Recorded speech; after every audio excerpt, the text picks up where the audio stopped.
Welcome. Welcome. Oh my goodness. Chad Joyner and the MEI Marching Band. That was fantastic. Thank you. And Sue, we wanted to make sure you felt at home. I don't know if you know our guest speaker today, Sue. Her dad leads a marching band. So Sue felt right at home. So that was fantastic. Wow. Just for the record, I was in high school band and it was nothing like that. And so I obviously went to the wrong high school. Well, welcome here. This is our 14th annual Complete Champions reception. Welcome and thank you for being here.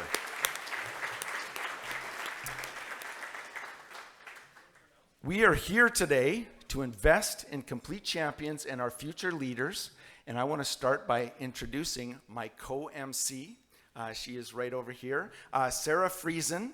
And I'm going to give you a few insights into Sarah Friesen. So Sarah was a grad of Trinity Western University in 2001 in education, and now she has done teaching from kindergarten all the way through college or university level.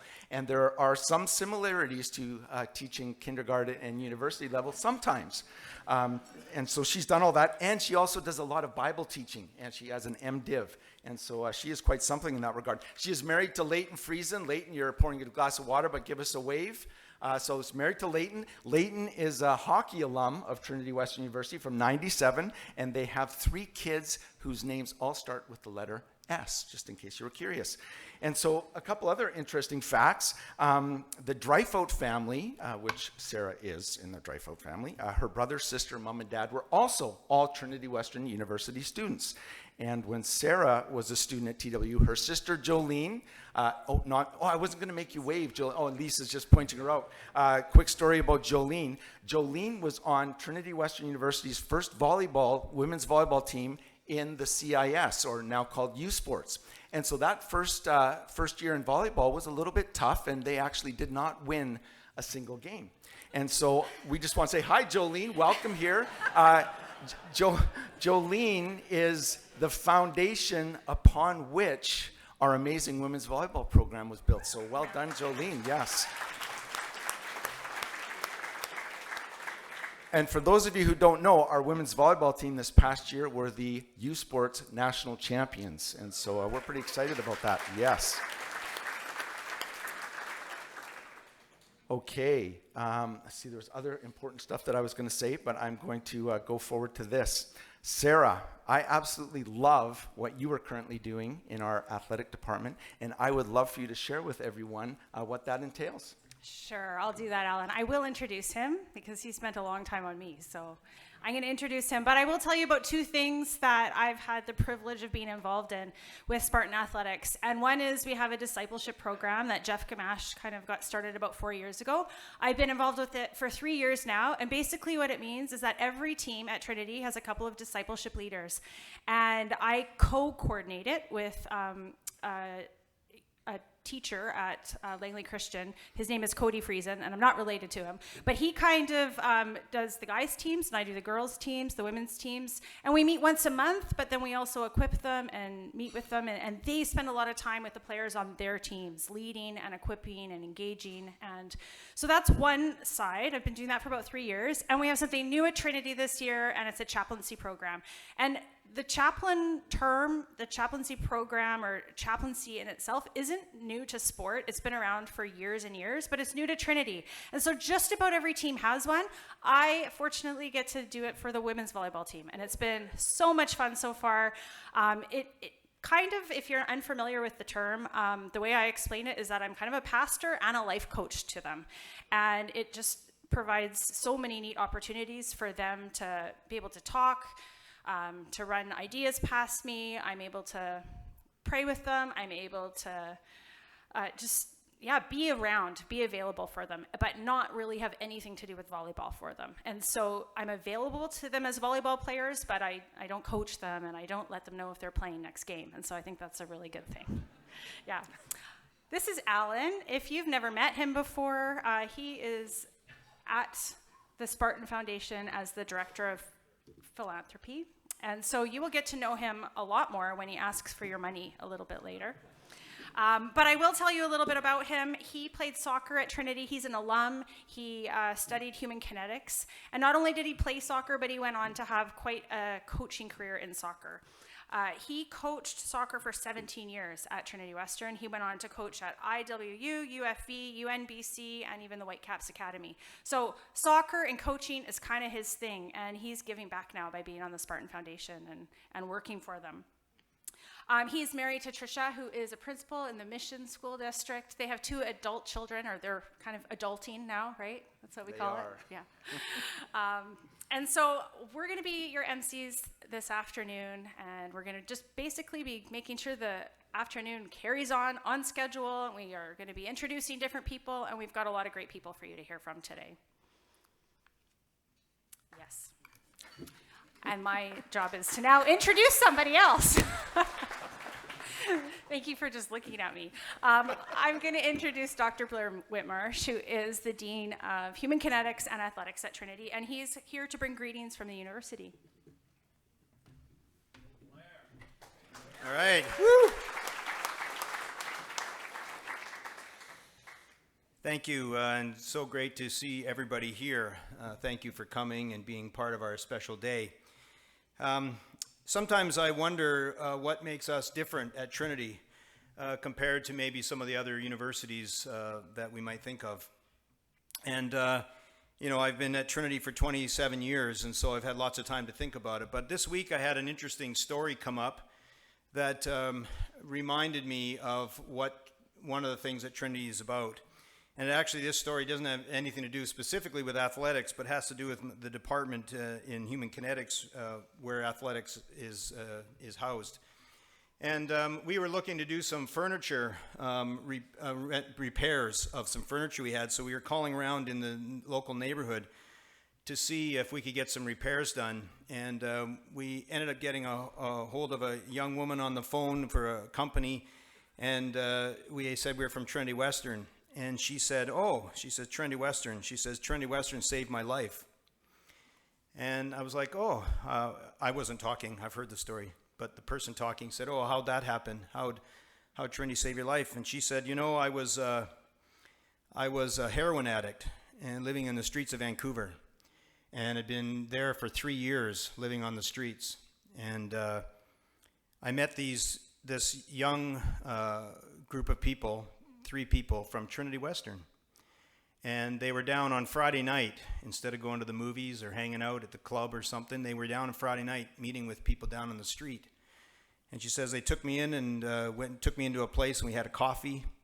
And they started coming down every Friday night to meet with me, and meet with me every Friday night to have a coffee and see how I'm doing. And that changed my life, she says, because that caused me to seek help, realize that people loved me, because every night when they left, they told me that they loved me. And I went on and got through my addictions, and I accepted Christ in my life. And she says, it's now been 8 years, and I'm working at this furniture store. And every time I hear the name of Trinity Western, I realize, and I'm so thankful to God in my life.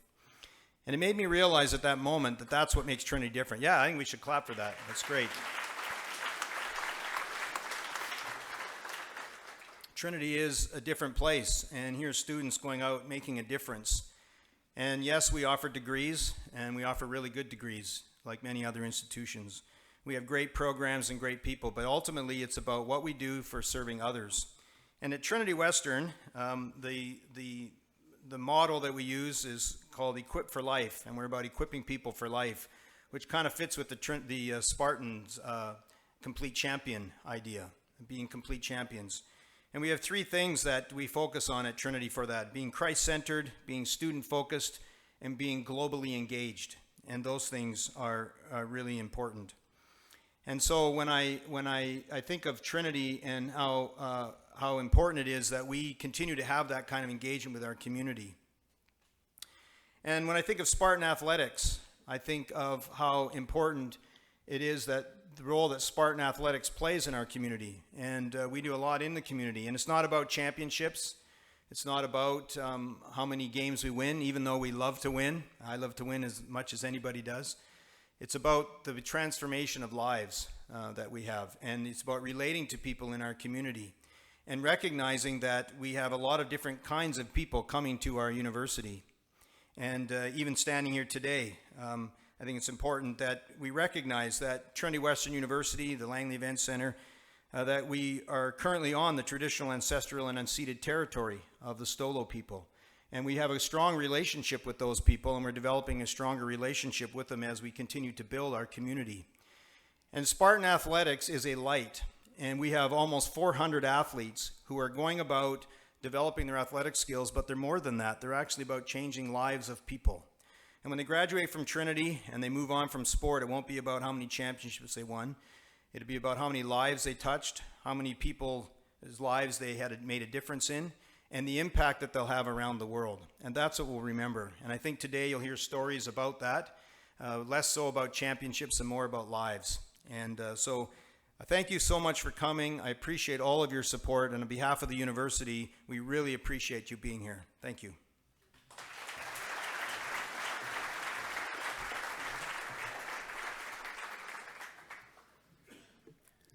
Thank you, Blair.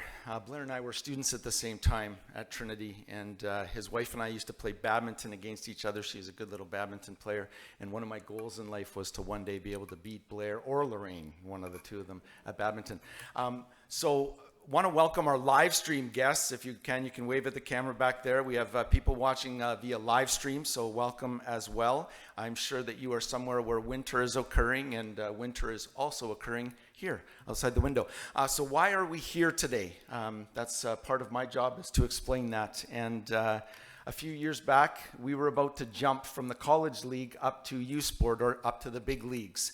And as an athletic department, we got together in a room and we looked at each other and we were like, how on earth are we going to close the gap between where we currently are in the college league and where all the monster schools that we're going to be competing against are?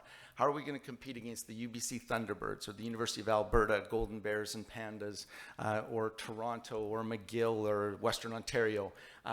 We're a small private Christian school. Will we ever belong in that league? Will we ever be able to find our way or be successful in there? And so we read a couple books. Our boss at the time loved us to read, or loved to get us to read. And so we read Jim Collins' book, Good to Great. And we also, Ken Blanchard's book, Raving Fans. And as we read those books, we started to get a little bit of an idea. And then Bill Bishop wrote this book called The Strategic Enterprise. And one of his facilitators came out and met with us. And so what he was trying to do is get us to identify what our why was. Why are we doing this? Why are we existing? What is it that this is going to be about that's going to be special or different? And how are we going to make our dent in the universe? There's a quote I came across recently that says this: if you want to win, you have to be better or you have to be different. If you want to win, you have to be better or you have to be different. I'm going to combine that with a quote from one of my favorite authors, Erwin Raphael McManus, who said, "We are most alive when we pursue big dreams." And so we dreamed, or our big dream was to be different. We decided that we were going to be different, and if we did that incredibly well, we were confident that we would also end up being better. Seth Godin, in his book called The Practice, challenges us, and he says, be of service, do work that you are proud of, make things better, and build something that matters with people who care. And so we were building something that matters with people that care. We wanted to love and serve and care for our student athletes and help them become more of who they were meant to be while we helped them pursue their dreams and goals. We wanted to be fully and really alive, and we wanted our student athletes to be fully and really alive. We wanted to impact their lives and help them to thrive in their studies, as athletes, in their personal lives, in their spiritual lives, and as leaders. We put a name to what we were trying to do and what we wanted to be the best in the world at doing. And we called it the Complete Champion Approach. And the Complete Champion Approach is built upon 5 pillars or 5 areas of excellence. Athletic excellence, leadership excellence, I'm going to say excellence a whole bunch, personal excellence, academic excellence, and spiritual excellence.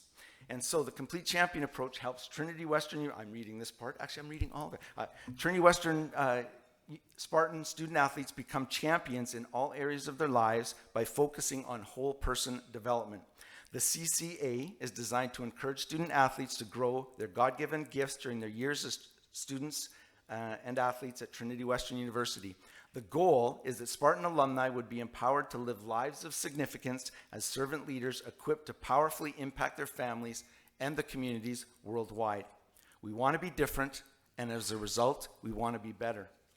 A real quick story. I bumped into one of my former players a couple years after he graduated, and he came up to me and he said, "Coach, you ruined my life."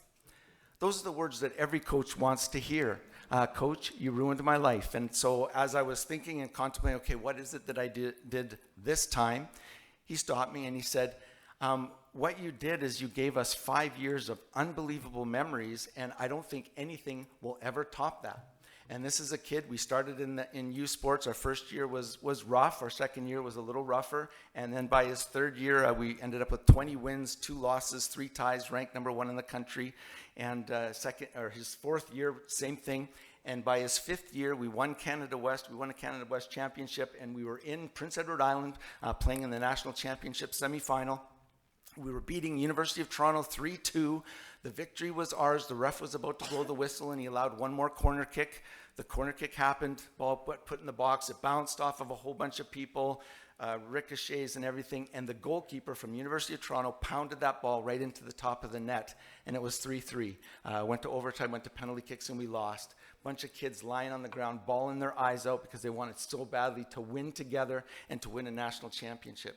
Well, we had to pick ourselves up because the next day we were playing in the bronze medal match, usually a match that nobody wants to play in. But we were kind of fortunate. We were playing against the University of Prince Edward Island, and it was at their home, so there's 1,100 people to watch a bronze medal game. Kind of exciting. We're winning 2-1. The ref's about to blow the final whistle, and guess what happens? They get a corner kick, and it's like, okay, there's no way this happens twice. Sure enough, they pound it in the box, bounces off a bunch of people, ricochets, whatever else. Their goalkeeper pounds it, roof of the net, 2-2. And the good news is we actually won in penalty kicks, and so we had our bronze medal. And so at the end of that, we had some amazing memories with some good people.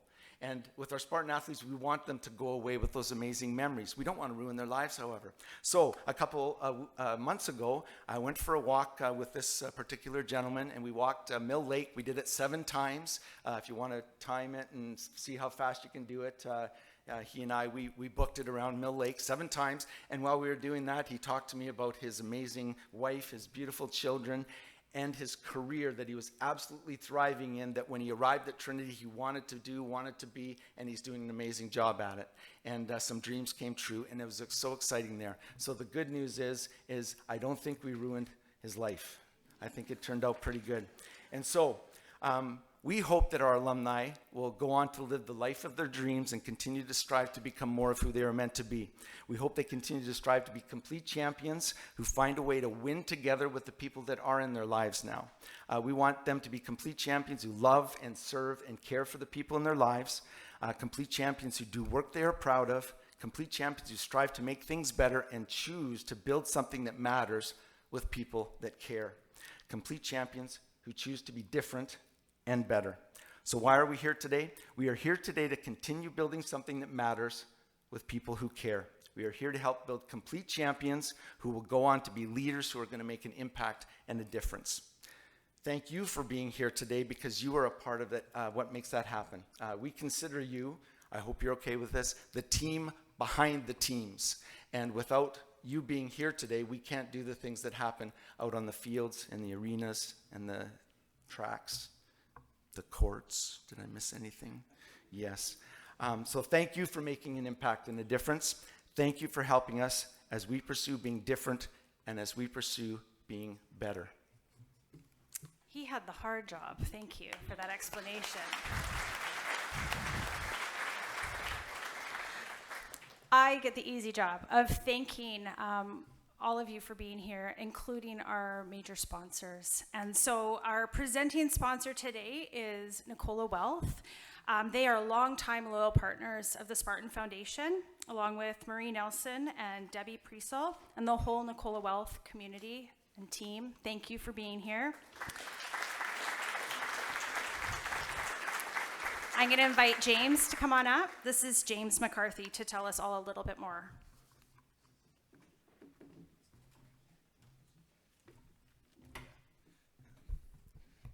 funny story. I was chatting with Steve Schultz last week. When he asked me to speak, I said, oh, fantastic, I'd be thrilled to do it. I have a 6-minute speech written out. He goes, that's excellent, James. You can have 3 minutes, no more. So this is just a prop, basically. I don't really need this at all, yeah. Yeah, so like I said, my name is James McCarthy. I'm a wealth advisor at Nicola Wealth. We're a financial planning firm based here in Vancouver. So when I look back over the last 25 years of the firm and how it's gone since we started out, I think there's 2 things that really drove our success. Now, one is hard work, the other is giving back. So I kind of look around the room here today. I don't think I have to tell anyone about hard work. I think you all got a pretty good grasp on that. So I kind of want to touch on giving back for a second. We decided maybe 10 years ago that we were going to take a certain percentage of the firm's profit, 3%, and we're going to donate that to charity every year. So in 2022, we're going to donate over $2 million to different charities around Canada. Now, how that money is divided up is it's basically our staff come together and they say, okay, I'm passionate about this cause, I'm passionate about this cause. And basically we divide up the $2 million out between various charities across Canada. Based on our success this year, that $2 million is going to grow to $3 million in 2023. So that's something we're really proud of and something that we are going to continue to do for years to come. What we've also noticed is that when it comes to charitable giving, our clients are massively passionate about it as well.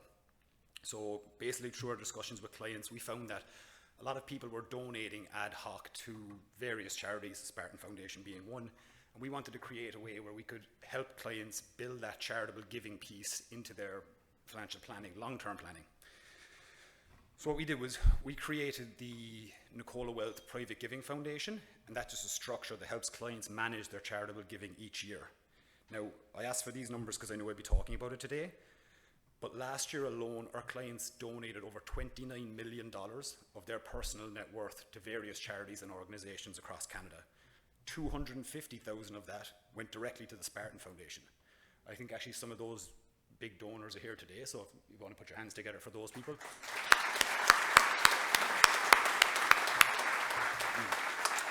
Yeah, so if you look at the Spartan Foundation, I think that's a fantastic example of how giving back really helps our communities, really contributes in a positive way. I was a varsity athlete. I played rugby in university. Yeah. And I look back at that and I see some of my teammates who I knew had, financial troubles when they were in school, and they obviously got a leg up in student scholarships and whatnot. And I thought to myself, well, what if they didn't have that assistance? What if they weren't able to attend? What if, they missed out on school because of that? And I thought about how much worse off I would have been had they not been able to attend. And I don't mean that from a talent perspective, I mean that from a human perspective. Their ability to attend improved my experience tenfold. So I think the work the Spartan Foundation is doing in that respect is, to me, it's almost invaluable. So I won't take up any more of your time. I just want to thank you for your generosity so far. Your generosity helps the Spartan Foundation with their work, and long may it continue.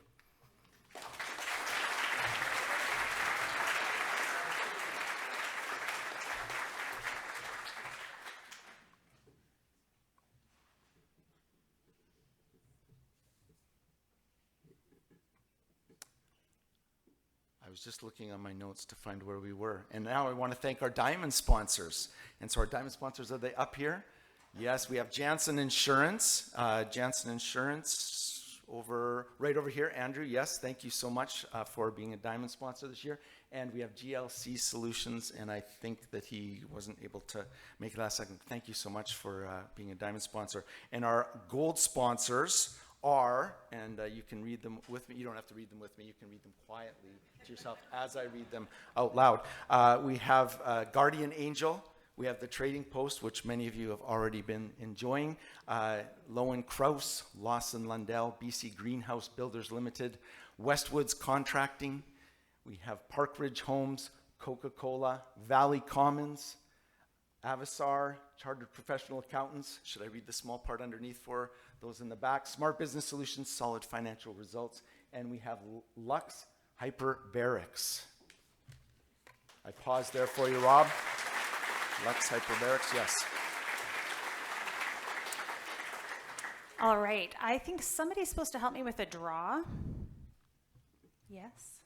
Excellent.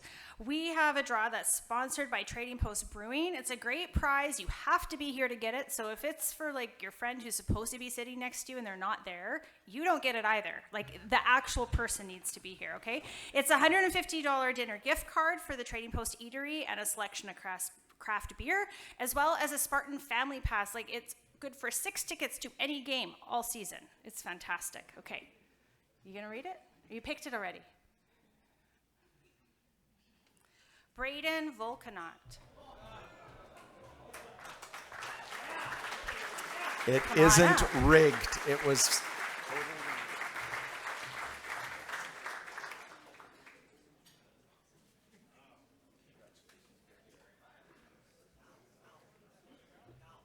Yes. Oh, Braden, there's more. Steve is getting it for you. Okay, is this the part where I introduce Steve? It is. Okay. Steve told me I wasn't allowed to read all of this, but I would now like to introduce Steve Schultz. Don't clap yet. Executive Director of the Spartan Foundation and also my boss. And while Steve is coming up here, a couple of very quick things. I'm going to skip half of it because he's giving me the read quicker. Steve and I used to share an office in the old TW gymnasium building, and I've been in counseling because of that ever since. Traumatic. Steve had to keep the window open all winter long. And you all know how cold it is here in our frigid Fraser Valley winters. That was sarcastic for the people watching in Winnipeg. It was freezing. It was absolutely freezing. And so Steve would be in a t-shirt, me with my winter jacket, my toque, my big mittens. We were so old that we didn't have computers yet, so we didn't even have computers to help warm the room. It was terrible. And so there I was sitting with my paper and pencil, writing out my practice plans, big mittens, writing down stuff, and I was also writing down my dream list and goals. So I'm writing it down, and it's like, I want to have the best university soccer program in the country. That was me warming up my hands. I want to beat Dr. Blair Whitmarsh in badminton on my dream list. I want to get my own office. And then, of course, the granddaddy of all of those dreams, one day I want to be the MC of the Complete Champions reception. Ladies and gentlemen, the man who helps make dreams come true, Steve Schultz, the Executive Director of the Spartan Foundation.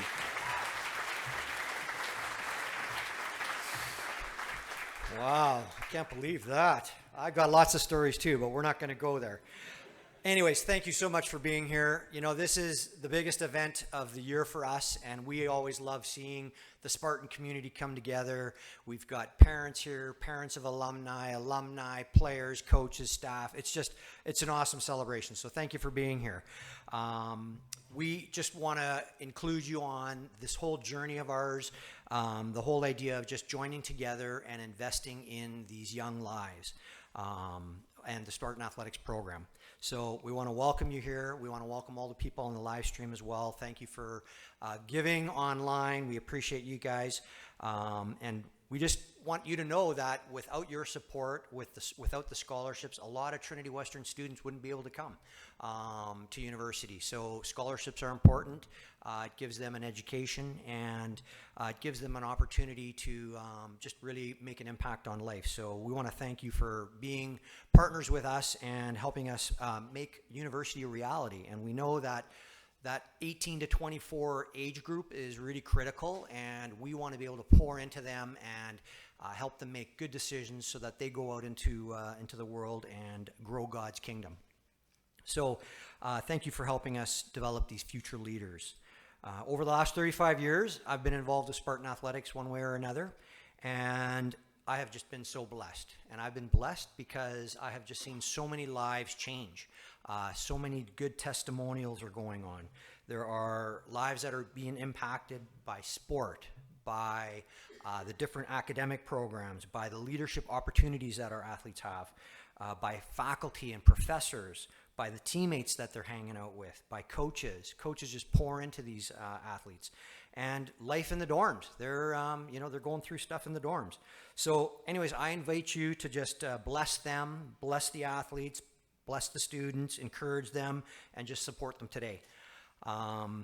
I've got a few stats for you. Last year I gave you a bunch of stats, so I'm going to give you some updated stats. So this gives me an opportunity to brag a little bit about this gem of a program you're hearing about. So did you know that we have 377 student athletes and student therapists? Back in our day, when we were playing, we had less than 100 people involved in athletics. It was volunteer coaches, and it's just a whole new day. So we're excited about what's happening. Did you know that the Spartans have 13 teams that compete in Canada West? Did you know that hockey is in its second year at the U Sports level? Did you know that TW has a men's and women's rugby program? And they recruit from around the world. So we have players from Ireland. We have players from South Africa, from Zimbabwe, from Mexico. So we're recruiting from around the world, and it's just incredible to bring these people together and have them as part of a team. So Andy, way to go. Awesome job.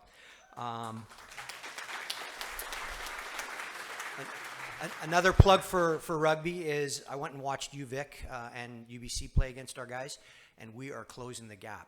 We're talking UVic is the top program in Canada, and the Canadian teams are better than the American teams. So we can say UVic is ranked number one in North America right now. We were beating them at halftime, and then we just barely lost. And we're talking 3 years of Andy building this program, and we are that close to beating the top teams already. That's amazing. So congratulations, guys.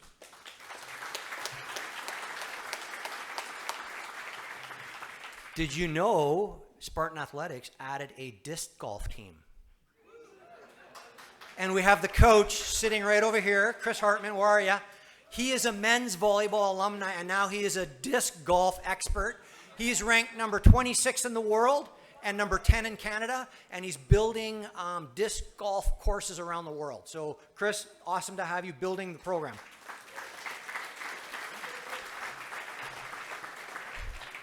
Did you know that since 1999, when we started in the CIAU back then, that we have won 13 U Sport team championships?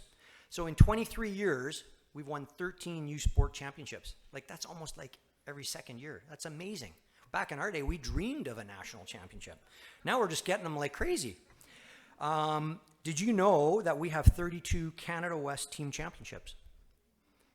We have won 15 individual U Sport gold medals in track and field and cross country. That's amazing. So anyways, we want to brag a little bit. We love what's going on competitively, but there's way more going on behind the scenes, and that's really what we're talking about. We're really talking about investing in complete champions and the things that are going on behind. And so on the personal development side, we are seeing amazing spiritual growth. We're seeing student athletes mature in their faith journey. They're asking important questions, and some of the students are recommitting their lives to Christ. So we are just excited about that. And many are working through tough life issues. Some are dealing with mental health issues like anxiety, depression, eating disorders. Last year, we invested in over 200 hours of counseling for supporting our student athletes. And a lot of that came from you as donors and supporters of the Spartan Foundation, and we want to really help mental health and help athletics be able to give that extra support. So we're very thankful for that. Did you know that Spartan Athletics is the only Christian athletics program in Canada at the U Sport level? Like, that's pretty amazing. There's about 54 universities. We're the only Christian university, and we are turning heads across the country. So I love what's going on. And we have the opportunity to use sport because it's such a powerful platform to grow God's kingdom. So we're really encouraging Spartan Athletics to go out there, grow God's kingdom through sport. And especially nowadays, if you hear the news, what's going on with these different sport organizations, leadership stuff, all these different allegations and things are going on, like, we're hoping our alumni go out there and can change that culture and can be a part of the solution, and we can be a bright light in that. So that's another thing.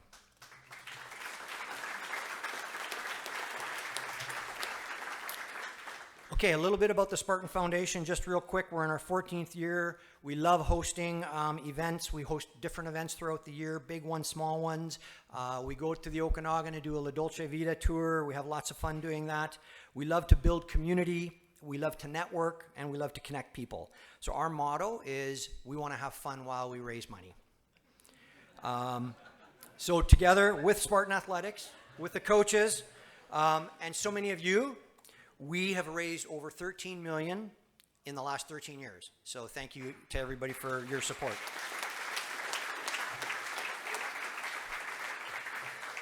We like to consider ourselves the team behind the teams. You've heard that already. And we have a vision of sustainability. We want to impact generations to come. So we have a big goal. We want to raise $20 million in 10 years for the Spartans for Life Endowment and the Complete Champions Fund Endowment. And we're going to do that through gifts of will and estate planning. And to date, we've got about $2.5 million booked already. And we're looking for more people to put us in their will. And we want to grow that so that there's a legacy for generations to come. And I just had a $5,000 donation come in specifically for the endowment, and that person wanted to challenge everybody here to think about how much can I put into endowment so that we can have some seed money for down the road. So it's a challenge out to you, and that money could get matched, and we could put that away and invest it. We'll come to Nicola for your guys' expertise, and we'll even make the money go to work. All right, a little history about this event, the Complete Champions Reception. Obviously, it's called the Complete Champions Reception because that's what we're about. We want to help develop complete champions. This event alone has raised over $3.9 million. It started off back in 2009. We had Rick Hansen as our keynote speaker, did an unbelievable job. We raised $24,000 and we were like, yes, this is awesome. But we're excited to say every year we've been able to grow. We've been able to raise a little bit more. And then we started a matching fund, and then we started seeing extra growth. So you can see on the screen here the growth. And then last year was unbelievable. We knocked it out of the park. We raised $862,000 net. It was just amazing. And so we tell the coaches, you sell tickets, you sell sponsorships, you get people here, you donate, we match. 100% goes right back to the program so that they use it for whatever's most needed. It could be assistant coach support, it could be scholarships, financial needs scholarship, but we'll hear more about that. But anyways, today we're hoping to, again, grow that. We're hoping to hit 900 or more. My dream would be $1 million one day. Could you imagine a small little charity raising $1 million? That would be amazing. So your help today, we could do amazing things. So again, thanks for being here. Thanks for your support. And thanks for joining us in developing these future leaders and impacting lives in a significant way. So thank you.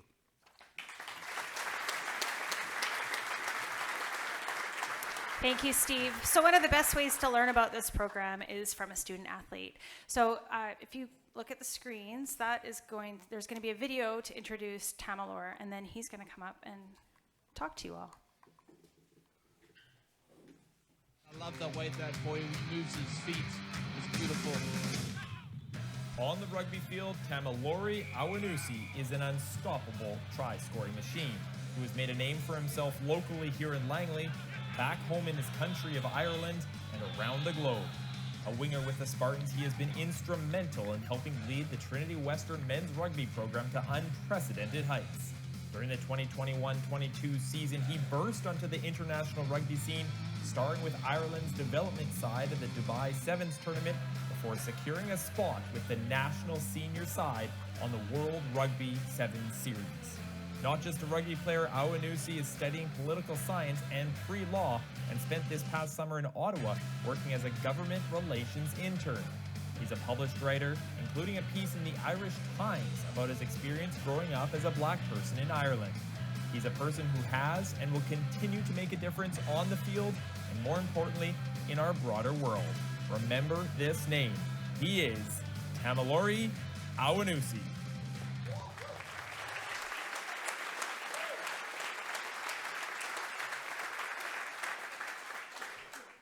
How are you all doing today?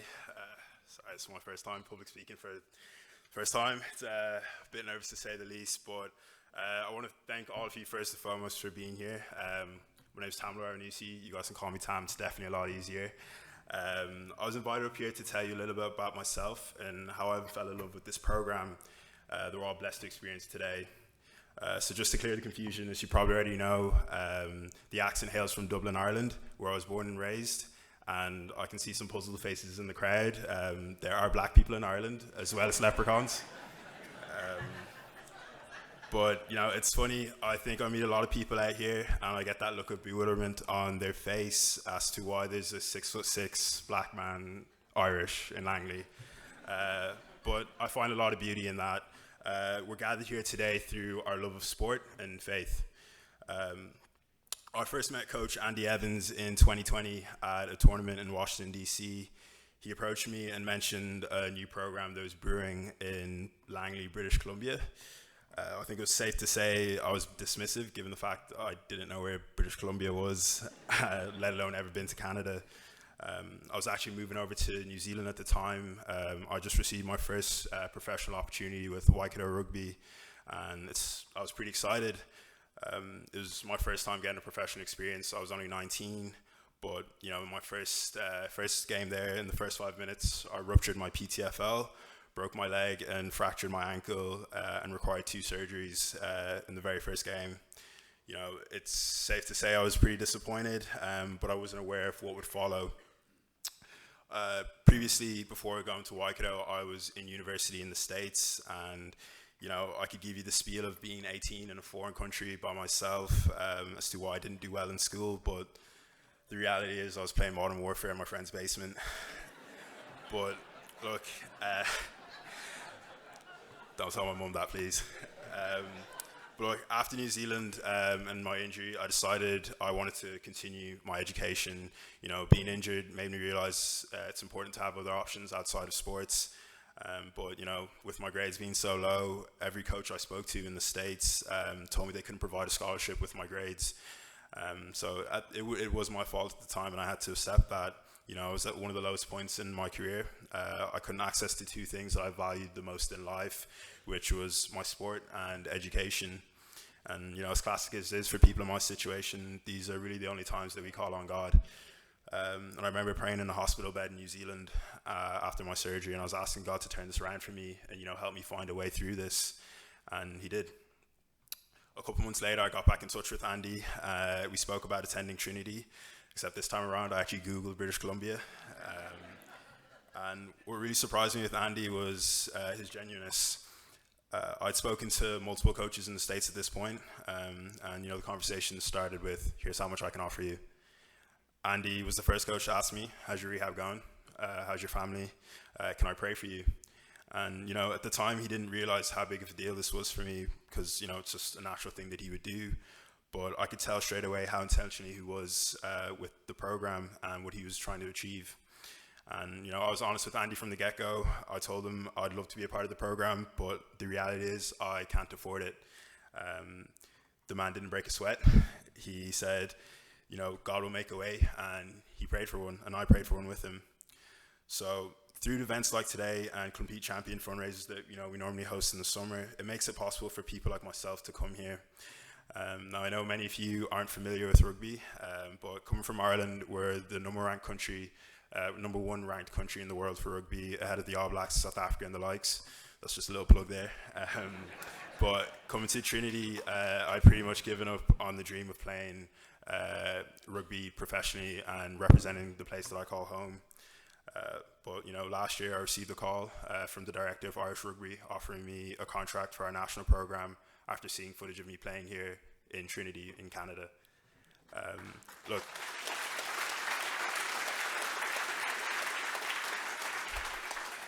you know, you will be thanked so many times today, but I just wanted to offer a personal thank you because the donors like yourself and the ones that have come before you, the magnitude of your present never goes unappreciated. You actualized a dream of mine in becoming a professional rugby player, representing my country, playing in front of 30,000 people, and becoming an Olympic hopeful. Had I not attended Trinity and developed as an athlete, an academic, and most importantly, a person grounded in his faith, I wouldn't achieve the things I dreamed of achieving as a child. So thank you all so much for being here today, and I really appreciate it.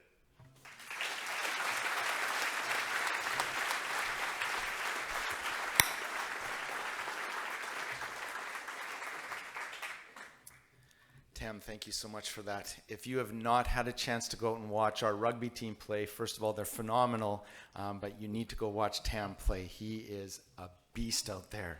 It is something to behold. Very, very good. We have a number of people that we want to acknowledge, and they don't need to stand. Just give us a wave when I call your group of people. And for those of us who are looking at the people waving, you don't need to clap. You can just nod your head. That way we can get back on schedule. And so here are a few people. First of all, there are many Spartan athletes, Spartan coaches and staff here, and hopefully you get a chance to meet them. So if you fall into one of those categories, give us a big wave. Spartan athletes, Spartan coaches, yes. Oh, we all want to. Oh, you guys clapped and nod. Okay. Oh, now we're behind schedule. Our current Spartan Foundation Board of Directors. I think there are a bunch of them here. You're going to give us a wave. Come on, Spartan. Yep, there we go. Thank you guys so much. So fun working with them. They're fantastic. Our Spartan Foundation prayer team. I don't know if anybody snuck in. It is amazing to have a team of prayer warriors behind us. So just in case, are Gary, Alfred, Jim, Ron, Wanda, or Paul here? Any of you? They are praying for us right now. That is awesome. That's good. And they are praying for Nicola Wealth to help us with that extra $1 million. Sorry, I was stalling while I was turning my page. Who else? We also have one of our very own, a TW grad and former rugby coach here today, re-elected MP, Bob Zimmer from Prince George, Peace River, Northern Rockies. Awesome. And Bob, it's so good having somebody in the political world fighting the good fight. So thank you for the way that you do that and your heart and passion in doing that. Oh, there are also many TWU and Spartan alumni. So if you are a TWU alumni or Spartan alumni, give us a big wave. Yes, lots of you. Excellent, fantastic. Sarah. Thanks, Alan. Speaking of our alumni, we have an alumni. Her name is Allison Jackson. She is a track and field alumni from Vermilion, Alberta. Please come on up. She is currently a pro cyclist with the Canadian women's cycling team, and they're going for the Olympics. We'll hear a little bit more about that, I think. And there is a video to introduce you. Come on up. It's good to see how, as well, it's a great performance from them all. It's good to see how, as well, it's a great whereas Alison just I hope she's okay.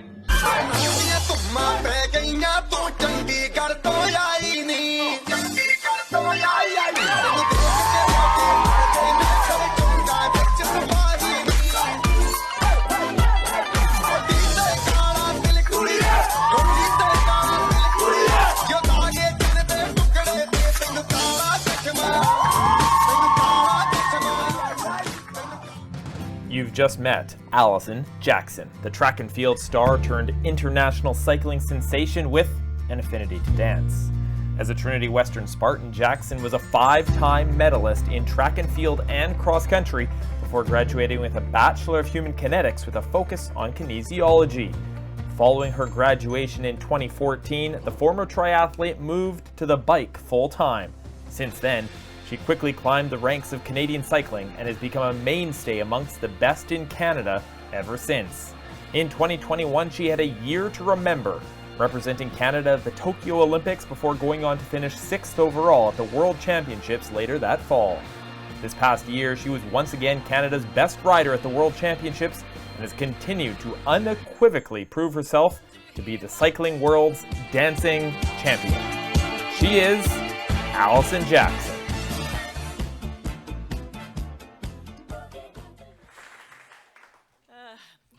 Mark, who made that, he said, "Oh, I hope I don't embarrass you too much." But I mean, all of that's my life is very public, and that's a side of me that I love to exude. So I'll watch that again. Yeah. So there's so many stories that I could tell about my time at Trinity, and also how it has influenced me in my career coming from Trinity into professional athletics. But I can only tell one story because we only have 3 minutes. We felt the same pain, yeah.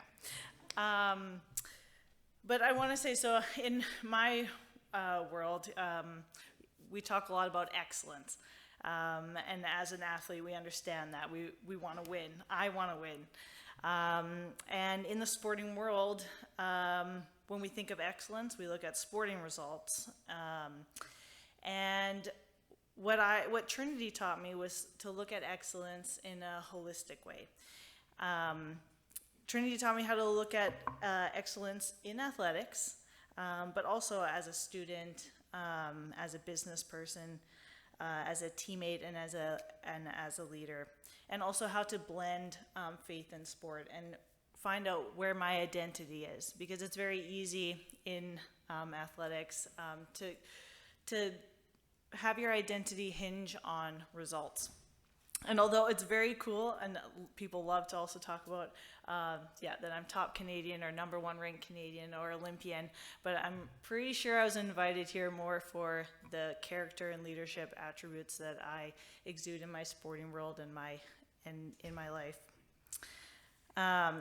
So I'm very passionate about sport, using it as basically a safe space to learn how to lose, learn how to win. It teaches resilience, perseverance, how to stick in when things are hard, how to embrace discomfort for a time with the hope of a payoff in the future.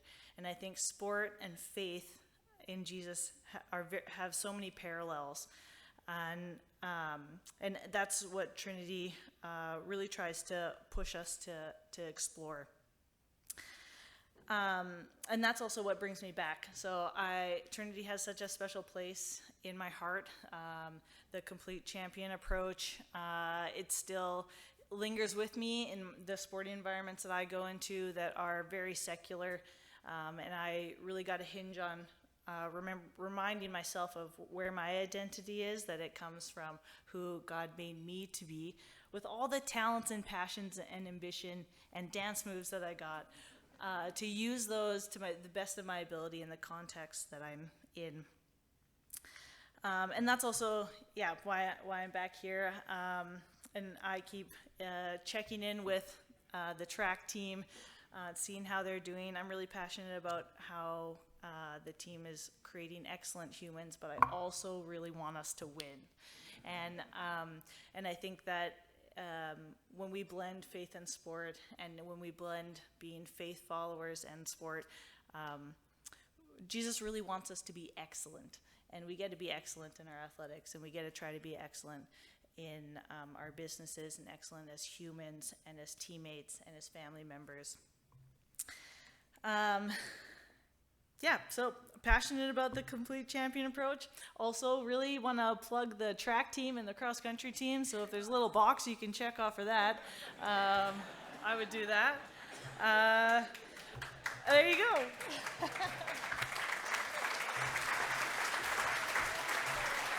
Thank you, Allison. It's now time to introduce our key speaker, Sue Samrow. She comes to us from Tallahassee, Florida, although her hometown is Seattle, so she can handle this rain, right? You got this. She coached there for 24 years. She just recently retired, and in those 24 years, her team had over 470 victories. She is the all-time winningest coach at FSU. She 3 times was the ACC Coach of the Year, and in team basketball, she led her team to 2 gold medals. The video, again, we like to use videos to go on top of what the MC says, so the video will tell you even more, and then you'll get to hear from her. It is my privilege today to introduce to all of you our new women's head basketball coach, Sue Samrow.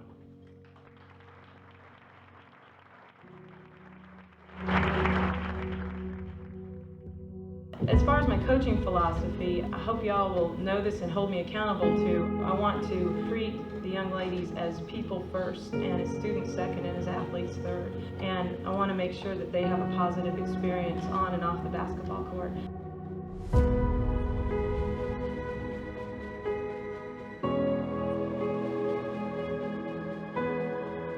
I don't know what it is about just the opportunity to create, but that's the thing that gives me more energy than anything else.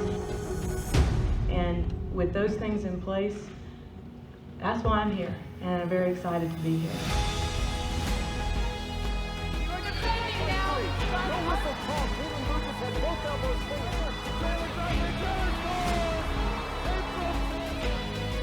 13 players, 1 mind. We are going to be all about the now. Your feet, move your feet.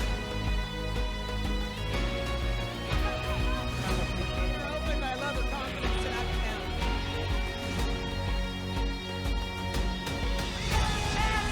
Keep dancing. Thank you for being here. Go,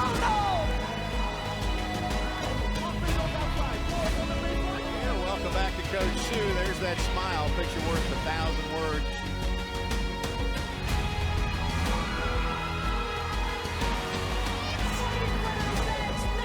It's building a program and not just building a team. And we're going to make a difference right away in the areas that we can make a difference. I'm very confident that we're going to do our best to make women's basketball something to be proud of here at Florida State.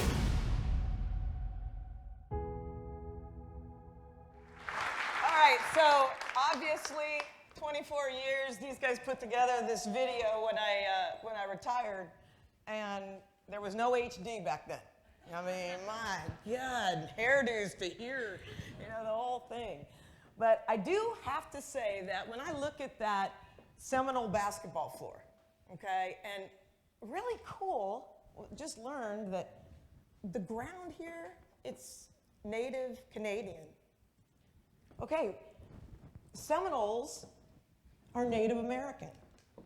And so just the whole thing that comes together here, having been here for 24, 48 hours, it's incredible. What you do is what we do. The land you're on is the land we were on. I mean, it's really, really cool. But when I look at that court and I see every time we played, after our games, we would go and we would walk over to the band director's kid, and we would sing the fight song with them, right? So here's this guy here, I can't hardly stand it. And I was just like, I gotta get up and I gotta dance with him because this is what I do with my team. And you know what he says to me at the end? He leans over before the last song and he goes, we gotta loosen up these Canadians. I was like, that's why I was like, let's go, I know, you guys you're clearly Canadian, but you're clearly fun. Hey?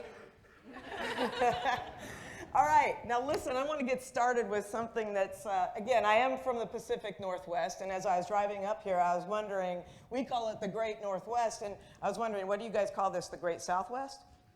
I mean, seriously, we're in Canada, right? I mean, do you? No. No, okay. You need to. It's cool. So anyway, I live in Tallahassee, Florida, and only God could have gotten me there from Seattle, Washington. That far apart. And so I look at this and I think, wow, what is it that we do that you're going to do? And I want to ask Tam, who did a fantastic job, if you'll come up here. And Allison, if you'll come up here, because you did a fantastic job. And I need something from you that's in your briefcase. Come on up, guys. All right, I'm a coach. And as a coach, okay, I love to see competition. Open that for me, please.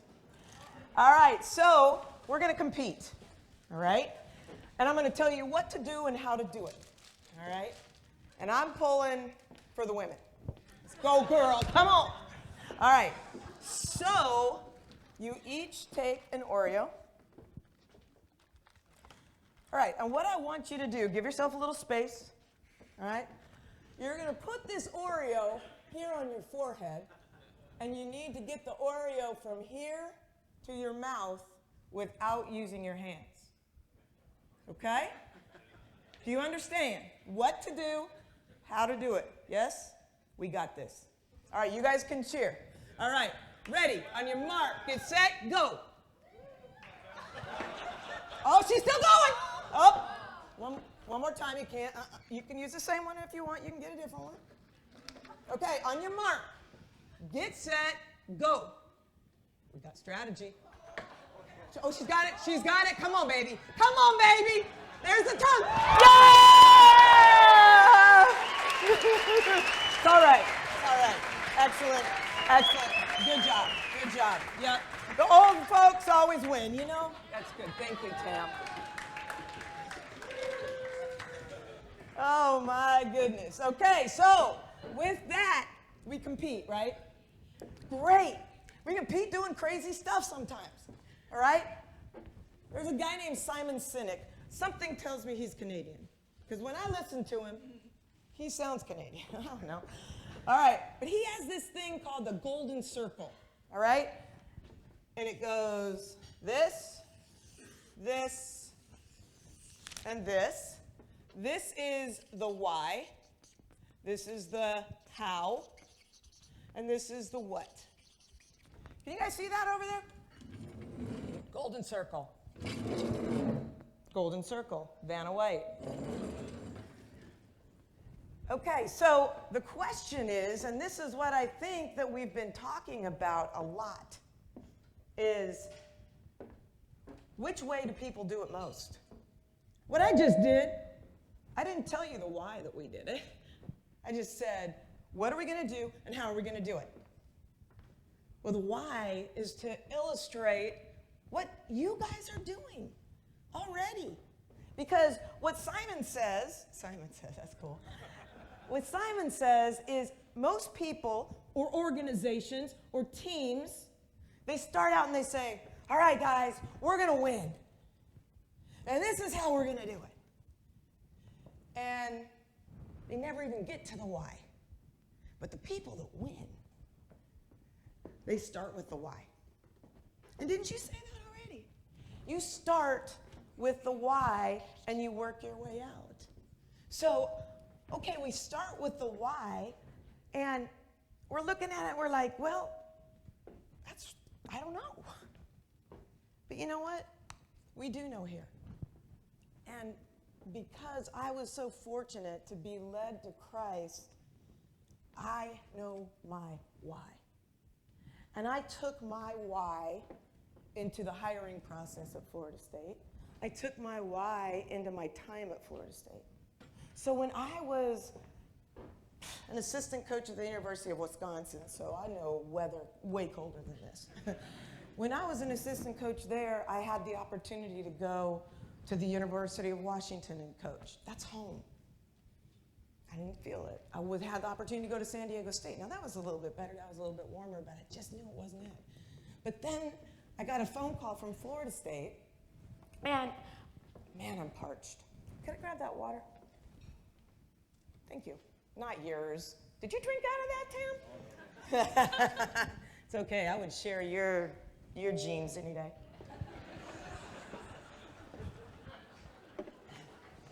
When y'all, come on now. All right. So anyway, I'm at the University of Wisconsin, and I get this phone call, and they're like, hey, we'd like you to come and interview for the job at Florida State. And I'm just like, Florida State? They've had 10 losing seasons, haven't been to the NCAA tournament in 10 years. Like, why would I do that? But God put something in me, and he said, I just want you to do the next thing. And those of you that are athletes, and even those of you that aren't, that's an easy way to follow God. What's the next thing? You know what? I have an aversion right now. I retired 6 months ago, and I have an aversion to commitment. But when Steve called me months ago, I don't know, there was something, the next thing. This is the only thing I've committed to in 6 months. And now I know why. But then they called me, so then I go and I fly down to Atlanta and I'm meeting with these people about Florida State and everything. I was like, okay, next thing. And then it was like, okay, well now, will you come down on an interview? Oh, I don't really want to. Next thing. I go down on the interview. I had to stay at the AD's house. Coaches, can you imagine staying at Jeff's house? I mean, weird. And I went running with his wife. Like, would you do that? I don't know. I thought it was weird. But anyway, so I'm there and I'm thinking, well, this is my sign not to be here. And so I'm like, okay, fine, I'll go. And I see this. And, I know that Blair has an affinity for this with me. But I sat down with a legendary coach. His name is Bobby Bowden. He had been in the top 5 in the country for 14 consecutive years. Really? So I sit down with him, and it's at that point that I knew that I was supposed to take this step. So they offer me the job. I'm scared to death. I don't want to do this, but I go. And what God did, I mean, I could tell you stories. It's just blows my mind because it's not me. It's not Tam. It's not Allison. It's not, they're blessed athletically, but they just said, it's God in me, the hope of glory. And you know what? I tried really hard to make sure that I didn't try to take on any of that praise and glory. The first year that I was ACC Coach of the Year, it was just like, no, please, no, I don't want it. And then I got used to it. and it was nice. And I felt the privilege that came with being a coach. I mean, when I was voted National Coach of the Year, I'm like, that's where I knew, like, this is not about me. And so it really is something that it starts with, why are you doing it? And so when I take that into my program, just like you, just like the Complete Champion, we start though, and our why is person first. Okay, that's our why. And so we make sure that we try to take care of the growth, the character, everything that you guys talk about. That's tricky. First. Okay, and then we moved on, okay, and we say, okay, now it's a student next and lifelong learning, and then it's the athlete third. So what I did in my individual program, you guys are doing over the whole course of your athletic department. Who can do that? And again, we're the only one out of 54, and you guys just win. Why? Because of your why. And the why has never wavered. And that's really huge. So with my job, okay, as I go on to, this whole idea of what's happened, I want to say that person first, student second. You see on the screens the person in the middle, okay, with me? She, yesterday, won a grant for $50,000 and another grant for $35,000 for a device that she created that not only gives electric stim, but it gives ice and it gives heat. And it's about this big. And she's going to go nuts with that. You know what? I'm way more prouder of that than I am that she took us to the Elite Eight. That's what it's about, and that's what you guys are about.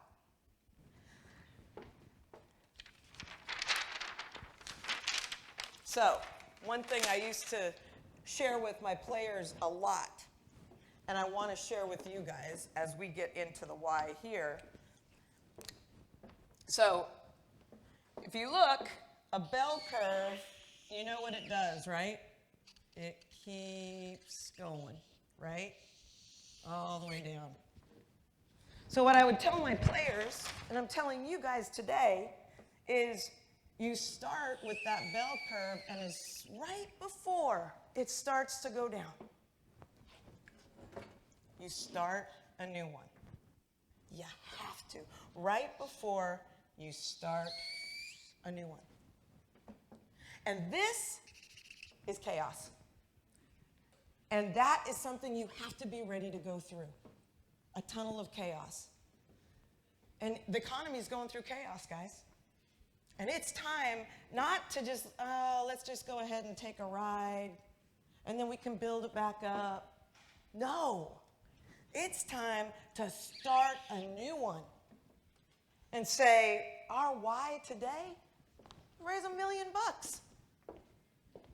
I'm telling you guys, I'm sorry that you said 900. We need to go do this. And I've been talking to people in other situations. The Women's Basketball Hall of Fame Committee, I met with them today, and they said, oh, we got to increase exposure, and we got to do this. And I'm like, we got to start by raising a lot of money. And I hate to say that, but you know what? It's fact. Right now in America, and this is one of the reasons I got out of coaching, you can use, a student athlete can use their name, image, and likeness to make money. And so you know what's happening? You know, Americans are, really stupid and really smart. And what they're doing is they're getting these things called collectives. Let's say at Trinity Western, we've got this collective, and this collective, you guys can give to it. And we're going to pay the athletes, because it's a 501c3, and we're going to pay the athletes to do a social media post. Because isn't that where it is right now? Clicks and all of that. They're doing that. So what do you think that does for recruiting? Hey, how much you got in your collective? How much do you have? And it's becoming very, very greedy. And you know what that's doing to the rest of athletics? It's taking away the funds that you need for scholarships or for facilities or for travel to win, to do what you have to do. So I'm really familiar with having to raise money, especially in women's basketball. We are March Madness, but this is the first year we got to even call ourselves March Madness. The guys have been doing it for years. But because of a story I can tell you later, this year they got to use it. And so we were a part of March Madness. So back to the why. We know what's going on here, right? The only way that this will continue is if we take care of this, how we're going to do it. And how we're going to do it is we're going to raise $1 million here tonight. I thought it was totally cool that you guys started at 3 o'clock. In the States, man, I don't know, we couldn't have left work. It's like, you guys are just like, this is great. I was like, man, everybody just gets to go and do your night. Watch volleyball. And I think you guys here know enough people. And I know I'm not supposed to do the fundraising pitch, but I can't help it. Because what you guys do is amazing. You've heard the stories. You know the number of national championships. You know that they come and they develop people, not just athletes. So we know what they do. How are we going to make sure that we do it? And that's what, I hate to be asked for money. I really do. But when I know the why behind the what, it makes all the difference in the world. So I think what the main thing that I want to close with is you got to cast a vision, okay? We're not going to cast a $900,000 vision. We're going to cast $1 million vision. And I don't know how many of you have been in Chicago, but in Chicago there's a building, and it's the World of Trade building, and it's 30 stories high, and it was the tallest building in Chicago that was built at the time. What did they do? They put a statue on it, and the statue was a woman, Ceres, was a Greek goddess, cereal, goddess of grain, right? And agriculture. For whatever reason, they did it. They didn't have enough money to finish, so she has no face. And they're like, that's all right. Because you know what? Nobody's going to be able to ever see it. Right next door, across the street, is the Sears Tower now. The Sears Tower is over 100 stories. So if you ever want to see old cereal girl without a face, just go to the 30th floor. But they had a vision. Those people that built the Sears Tower had a vision. The people that built the other one and stopped didn't. It's baseball season right now, right? Well, Blue Jays, Mariners. Hey, sorry. That was great, man. 21 years it had been since the Mariners had been in. But I think about a little kid that I saw once, and I learned a lot from him, okay? Because you have a vision, you have to be realistic about it. And so we could be realistic and say 900,000, and we can do that. Or we can say, no, we're going to cast a higher vision. So here's this kid, all right? He's got a baseball bat, and he throws the ball up to himself, and he's going to hit it, right? So he throws it up. I'm going to be the greatest hitter in the world. Swing and a miss. I got it. Throws it up. Swing and a miss. I am going to be the greatest hitter in the world. That's like me saying I'm going to dunk, okay? So, greatest hitter in the world. Miss. You know what the kid does? Turns around and said, I'm going to be the greatest pitcher in the world. That's realistic, right? So let's get a realistic vision and let's go for it. And let's develop a plan for how we're going to do it. And what you guys have done with the foundation is a great plan. You guys got a plan to help. And then the last thing I'll say is along the way, and I love this about this group, and I feel, can I be adopted like as unofficial alumni? Yes. I don't ever want to get up and talk like Allison. But anyway, your dance moves, man, so good. But what I want to say is you got to celebrate the little successes, which is what you just did with Tam and Allison. They got up here and they shared a little bit of the success along the way. Like you got, as a basketball coach, I can't wait till it's over and say, let's celebrate the win. No, I got to celebrate the pass that led to the pass that led to the bucket. I'm not just celebrating the pass that led to the bucket. You're celebrating every little thing. And boy, coaches, people that are in business, bring that outside group, be relational with them, and celebrate every little win. I hope we can celebrate all y'all tonight, and I hope we can celebrate a big win for TWU. So I am going to stop there because I know really well that it's a lot better when you stop short than if you just keep going. But they think you guys have questions. I don't think so, but I'm sure they got some planted. Yeah, you're not done yet. Come on. I think that Alan has a couple microphones. He's going to be walking around. If you would like to ask Sue a question, we have her here for a couple more minutes before we move on to the next part of our evening together. You know, I do want to say one other thing, and then I'll get to you. But one other thing is, when you have your why, when I was coaching, I started, and in 2008, I had a player that died. And coaches, I hope you never go through that. She had a really rare disease called Marfan syndrome. And she would play pickup one night, and the next night, she was gone. And so if I didn't know my why, I couldn't have continued. And then I fast forward to the COVID year, and everybody knew my why. Everybody knew person, student, athlete, etc. My mom was diagnosed with cancer. She's 80. And it was COVID. And if you guys remember, you had to wait 5 hours on one end. 5 days on one end. Quarantine. Then it would be a 5-hour flight. Then 5 days on the other end. Quarantine. And my mom would have to choose whether to go into a hospital. At that time, nobody knew if it was safe to get chemo. So she asked the doctor, she said, what's it like to die of cancer and what's it like to die of COVID? And she made a choice to get chemo. And I made a choice to put my money where my mouth is so that my student athletes could see me take care of a person first. And I took the year off. And it was unprecedented at the time.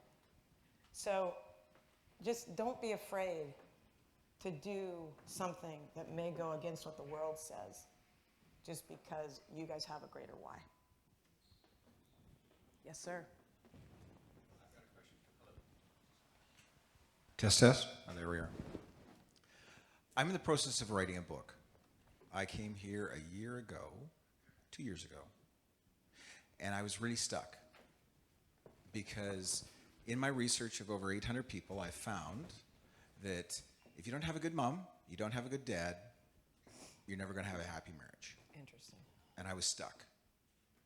I asked the person that came to speak here the question, how do we get the best out of our athletes if they don't have the best genetics to be that great athlete? He gave me a really, really good answer. Nice. The best genetics or the best, like what, you're saying the best situation? The best situation. Yeah. So what happened, what he said was, it's really what you get the athlete to focus on. What I found is, in the book that I'm writing, it's about marriage, it's about relationships. The question that I have for you is, as a coach, how do you see coaching techniques apply towards marriages to get the best out of our marriages? That's a great question, and I never got married because I put my head down and I said, I'm going to go coach. I wish I could help, but I will think about it, and I will make sure I write to you.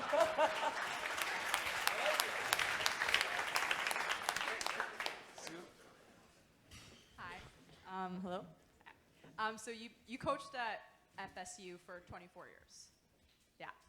So a lot of coaches will tend to switch teams every 6 to 7 years. So what made you stay at FSU for that long? That's a great question.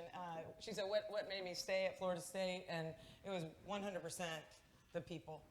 I mean, we had Coach Bowden, who was a strong believer. He would have his football team of over 100 kids. He would do chapel the night before the Saturday game, every time. We had Mike Martin, who was the all-time winningest baseball coach in the U.S., and 40 years he coached. Love God. Would you go somewhere else? I mean, I felt covered, you know? I felt like there were people that were on my side that believed what I believe. And I think sometimes with our why, we're really trying to figure out, you know, are we the same? Do we believe the same things? And we tend to give to and become, you know, a group of community with people that were the same. Plus, the weather doesn't suck. Right over here again, Sue. Hi. I was just wondering if, so you said that you have found like your religious belief, and I was just wondering if you have any suggestions for how to balance like sports and trying to stay involved that way as well as your religious aspect. Yeah, it's a great question. One of the people that I really love to quote and also to live by is St. Francis of Assisi. And he said, preach the gospel always, and if necessary, use words. And my ministry was a hardwood floor and a leather ball. And, you know, there's so much going on in the world, and I truly believe that it is our duty and privilege to love everybody. And so that, to me, was my faith. But boy, you got to spend some time in the Word. You've got to spend some time in silence. You've got to wait on God. And then you got to do what's the next thing in front of you. And I'd love, if you have more questions, I'd love to talk about that. That's one of my favorite topics. Thank you, Sue. And I think I can speak on behalf of all of us. Thank you so much for sharing. Absolutely. And for committing to this one thing.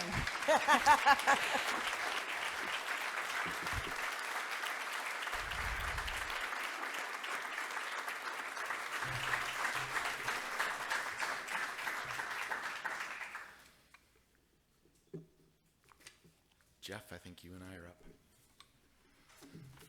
Okay, thank you, Sue, so much for your enthusiasm and your heart and your passion.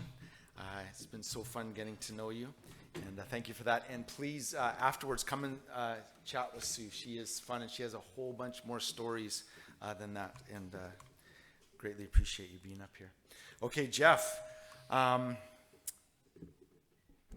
this is the fun part of the evening. Like, everything has been, no, anyways. Having been a Spartan student athlete for 3 years and then coaching at Trinity Western for 17 years, I am very aware of the many amazing things of being part of the Spartan community. I also know the hardships and joy involved in striving to be different and better while finding a way to win together. I know the importance of having resources in order to have a legitimate chance of pursuing excellence. I know how important it is to have the resources to have a legitimate chance of developing complete champions. I know you need resources, I think I said that a couple times, to have a legitimate chance of providing an experience that will help our student athletes become more of who they were meant to be while they learn to win together both on and off the field so that they can go out and be a light and make a difference and be an impact in the communities that they go to. So, Jeff, here's my question. We have a fantastic group of people in Spartan Athletics who do an amazing job of loving and serving and caring for each other and the student athletes they're working with. Help us understand why raising funds today is so important to you, to the university, to your coaches, to your staff, and to your student athletes. What exactly will the funds we raise today be used for? Thanks, Al, and thank you. This is for sure one of my favorite days of the year because you get to be with a group of people who have your back, who are there through thick and thin, and who are just an incredible blessing to our department. So thank you to each one of you for being here. I would say there's three main things, Al. Many of you have come here invited by one of the coaches, and Trinity has done an amazing job of resourcing us. If President Husbands was here, I said it to him before, they have done a very, very good job of resourcing Trinity Western and the Spartans. But they can only give so much, and we give each team around $16,000 a year for assistant coaching. So you can imagine with some teams that have 1, 2, 3, 4 assistant coaches, that is not going very far. And so many of them, you've been invited here to help with that because it simply is, it's a job. Some of these teams, rugby, soccer, hockey, and on down are very large teams, and we need a team of people around them. So that's really one of the big pieces from the coaching standpoint. The second is 4 years ago when I came, and I'm glad that Tam referenced this. I realized that as much as Trinity was giving to us, they want to give to the whole university, and they need to. So they had said, listen, we're going to give you athletic scholarship, we're going to give you academic scholarships, but we can't give you need-based scholarships because we're going to be giving those out to the rest of the students who aren't getting any of those first two things that I mentioned. I was like, I don't want Tam's story to end with him in a hospital somewhere. I want him to be able to come here if he really, really feels God wants him to be here. And so we're going to raise need-based scholarships on our own, and then we can hand them out. So I looked at Carol Hofer, who helps us with the finances, and said, Carol, what did I just sign us up for? She looked at me, she goes, you just signed us up for $120,000. Thank you. That was 4 years ago. That has grown to $300,000 now because we simply have given access to athletes like Tam to be able to come here. So we do a complete champion challenge in June, and we try to raise as much as we can towards that. We raised close to $150,000 towards the $300,000 mark. So funds that are coming in today are going to help fill that $300,000 bucket. The third thing, you've heard about it many times tonight. The complete champion approach is near and dear to my heart. When we have athletes who in the last 2 years, we have increased our mental health funding threefold because it's just been needed. And so we continue to give to that. So funds raised tonight are definitely going to that part of things. They're going to help us with the tutoring side because we want our athletes to absolutely flourish in the classroom. We don't want it to be second. We don't want it to be something that they have to leave because they're not meeting their academic requirements. We want them to flourish, and so we want to be able to fund that. And then you heard Sarah reference it earlier.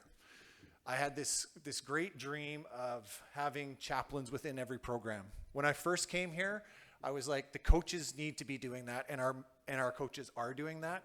But if you can imagine you have an athlete who is struggling with something, and they also know that the coach is making decisions about playing time, are they actually going to talk to their coach about some of that? They're not. They need someone that they can go to that is like their pastor, like their life coach, and they can have those kinds of conversations, and that person can support them in ways that a head coach can't. And I said, I want to be able to have chaplains here. I'm like, I have no money for the chaplain program. God, how are we going to do this?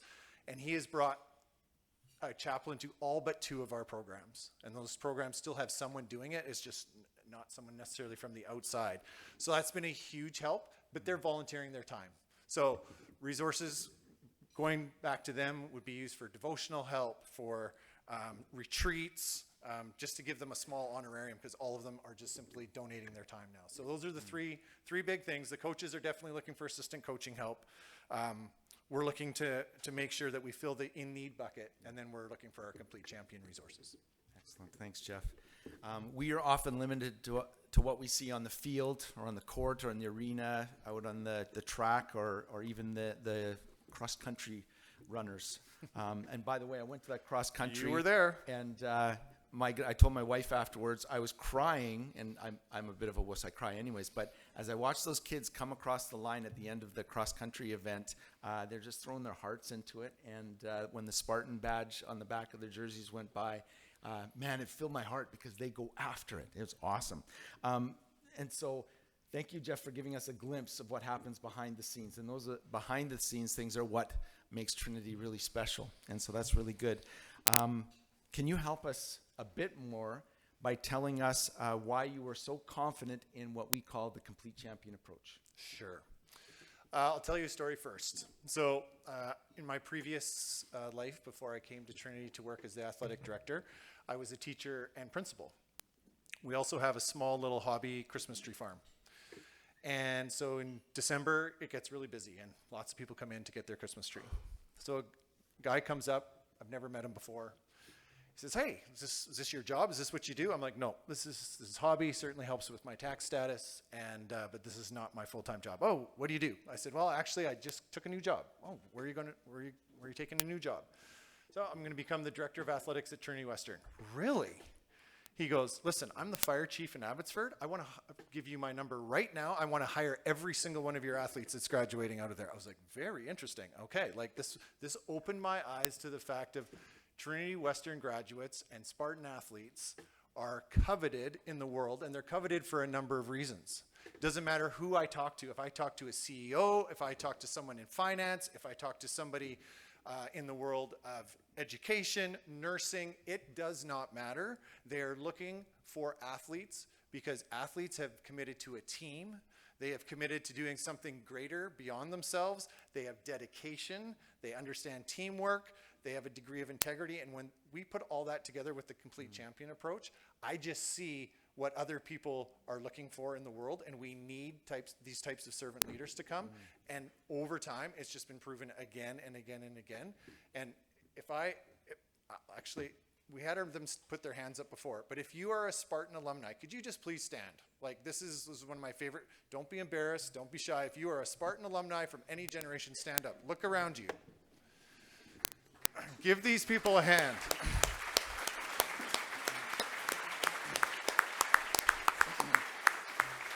Thank you. You can have a seat. I mean, Trinity Western University, the premier Christian leadership place in all of Canada. And I see the complete champion approach as this within Trinity. President Husbands, if he was here, he would validate this. He is now modeling a lot of what Trinity is doing around the complete champion approach because he's been all over North America. I say it's the best thing going in Canada. He's like, Jeff, it's the best thing going in North America. If you take the leadership development that is going on here and you take the complete champion approach, every single one of these people is making a massive difference. I could go around and talk to you about the hundreds, thousands of people that are now being influenced because of these people, what they took from their experience here, and now what they're doing. So to me, it's just the absolute best thing going in North America. I can say now I have Dr. Husband backing me up on that. Yeah, awesome.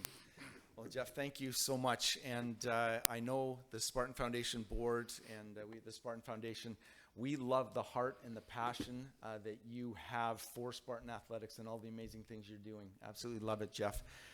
We are so thankful for all of you, and you guys are significant in helping us invest in developing complete champions and investing in our future leaders. And so we are thankful for that. Over the last 14 years, our matching fund has gone from being non-existent, and it got better and better. We kind of got up to $165,000 a year in our matching fund, and then 175, 175, 175, and we had plateaued a little bit. And so Paul Verhoef, the founder of the Spartan Foundation, rallied our board and our staff and said, you know what? Let's go after this. We need a matching fund that's really going to provide a ton of hope and encouragement to our Spartan coaches and our Spartan student athletes. And so we went after it really aggressively. And last year we got up to $300,000 in our matching fund, and we were incredibly excited about that. And so we've been working really hard to do that again. And I think Steve can confirm, are we at $300,000 this year? We're almost there, and so hopefully before I finish speaking, we'll have enough in our matching fund to hit 300,000. And so I can excitedly say and very happy to announce that our matching fund this year is almost $300,000, which is really good. Now, hang on a second. I'll just say the next part here. What a great number to be stalled at. What a great number to be stalled at, and we are looking forward in the near future to blowing past that particular number. But for right now, we're at 300,000 in our matching fund, and we are excited about that. So now comes the next part of this, which is for you in this room. A lot of you have an affinity for one of our programs, whether it be our rugby program or our women's hockey, women's basketball, I should say them all, but all of our sports, and you have an affinity for one of those particular teams. Great news. We now have a very large matching fund again this year. We would love for you to give generously so that you can take advantage of that matching fund and provide a huge amount of support and encouragement to each of our particular coaches. And so I have heard that this quote that says, the secret to living is giving. The secret to living is giving. And so I want you to really live this afternoon by giving, and by giving very, very generously. Some of you came in this afternoon and you weren't even thinking about donating again. And we want to challenge you to give another donation. Some of you came in today and haven't made a donation yet this year, and we want to encourage you to give and to give generously. Some of you had a number in mind when you came because you knew you were coming to a fundraiser and you had a number in mind, and I want to look you in the eye and challenge you, double that number. Provide a great deal of hope for some of our student athletes and our coaches. And I also want to challenge, there's probably 1 or 2 or 3 people in here that had a number in mind, and I want you to add a 0 to that number. And last year, we were so encouraged when one of our donors gave a gift of $10,000, and then he texted Jeff later that evening and said, add a 0. And so we looked at Jeff's phone, and we were so excited about that because for our coaches who are on the front lines dealing with our athletes, they know what those resources mean. And when that happened, that was a huge amount of encouragement to all of us. And so who in this room is going to add a 0? You can stand up and put your hand. No, I'm just kidding. Be generous. Be generous. Jeff, is there anything else you want to add? Well, on that note, the matching pod has become a huge deal for this, obviously. It really encourages people to give today. So, and we're a young university. I was talking to an athletic director the other day. Sue, how old would Florida State be? Like over 100 years old, probably? Yes, exactly. I was talking to a coach back in Eastern Canada. He says, yeah, Jeff, we're having an alumni event. That program is over 100 years old. You can imagine how many alumni are around to help a program that is over 100 years old. If you look at the population of UBC this year, they have more people at UBC just this year than Trinity has ever had in the history of Trinity. If we added up every student that has ever come, we're still not hitting UBC this year by itself. Our matching pot people, I cannot thank you enough. Most of you did not go to Trinity Western, or you were not Spartans, or you are barely connected some way or another. And yet you have come through and you have said, listen, I will put my hard-earned dollars behind this little program, and we're here to help. So huge thank you to you. You know who you are, and it just makes today extra special. So that'll be my last thing. Great. Thank you so much, Jeff. And let's give Jeff a hand.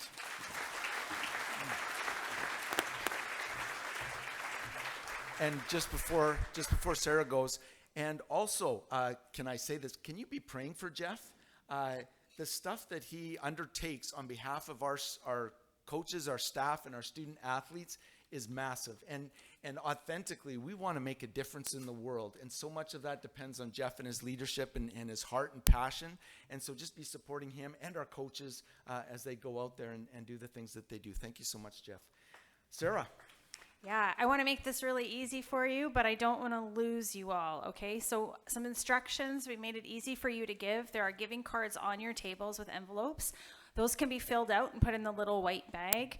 There are QR codes on the program. You can do an e-transfer. You can donate online. You can do a gift of shares or securities, although that sounds a bit more complicated, but it can be done. As you are doing that, please hang around. Don't leave yet. We do have a final draw that you do need to be here for. And we want you to know about some of the events for the Trinity Western Athletics that are going on tonight. You have free tickets. You see that in front of you? You actually have free tickets for some upcoming games. What else do we have for them, Alan? Well, let me tell you, Sarah. But first, I don't want to distract those of you who have grabbed a pen and grabbed one of those donation forms from that little white bag and are filling it in and being very generous, because the secret to living is giving. So make sure you fill those on.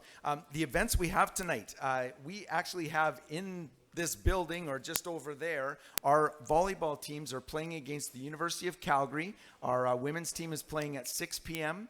and our men's team is playing at 8 p.m. And we have some athletes at that door who have tickets for that game. So if you want to go watch a volleyball match and the two best teams in the country, our women's team and our men's team, get some tickets, and you can, or is that a sign with tickets there? Love it. There are signs with tickets there. Also tonight, our men's hockey team is playing against McEwen, and they are at the, what's the name of that arena? George Preston Arena, which is about a 7 or 8 minute drive. 7 if you get the light green, 8 if the light turns red. So it's really close. You can get there really quick. And they're playing McEwen tonight. And our women's soccer team, why is there so much chattering going on? How do I add a 0? What's 2 times? Yeah, okay, I get it. And while people are doing that, oh yeah. And thank you, Steve, my boss. Steve wanted to remind me, on that particular form, designate which team you would like your resources to go to. So make sure that you do that. So if you want it to go to one of the sports, and I won't start naming all of them, but please just designate that on there. And yeah, or it can be wherever it is most needed is also a good place for that to go. And I was just about to say, our women's soccer team tonight is playing against Thompson Rivers University. Their kickoff is at 8 p.m. It's at UBC Thunderbird Stadium. And if they win tonight, they are on their way to another national championship, I believe at the University of Laval. Is that correct? And so we're hoping for Coach Graham, Coach Rob, and the girls that they have a fantastic night out at Thunderbird Stadium. And that game kicks off at 8 p.m. So for those of you who like driving through city traffic all the way over there, the women's soccer team, amazing football to watch. They do an amazing job, and we are hoping that they get to go. Last year, they should have won a national championship, but they won a silver. So this year, we're hoping that they will be able to bring home gold. So those are some of the things happening tonight. Sarah, what else did you have on your mind? A draw. I really like draw, draws. yes. Yeah, I have a draw. So can you give me another name there, Alan? And we have a Spartan basket with a whole bunch of Spartan stuff and another family all seasons pass. Oh, somebody's not here, so they don't get it. That person should not have left their seat early.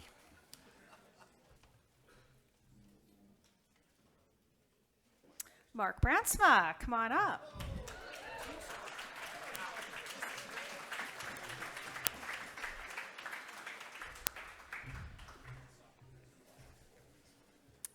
We want to say a final thank you to our sponsors, our donors, and all of you for coming, for our student speaker, for our alumni speaker. Thank you again, Sue, for speaking. Anybody else you want to thank there, Alan? I wasn't listening to who you said thank you to. So should I just say all the people? No. I am so thank you, Sue, for coming. Tam, loved it. Allison, love your passion. That is awesome. Yes. thank you all for being here tonight. And the good news is, last year we had to rush out of here because there was another event. Today we don't need to rush for about 35 minutes, then we need to rush. So you have some time to visit with people and whatnot prior to heading over to the volleyball game, driving over to the hockey game, or driving over to watch our women's soccer team win the semifinal game and go on to a national championship and such. And so, first of all, as I'm looking at all of you, thank you for being here, and thank you for being a part of building our Spartan community. You are greatly appreciated. Thank you very much. We're good. Good night. Have a great night, everyone.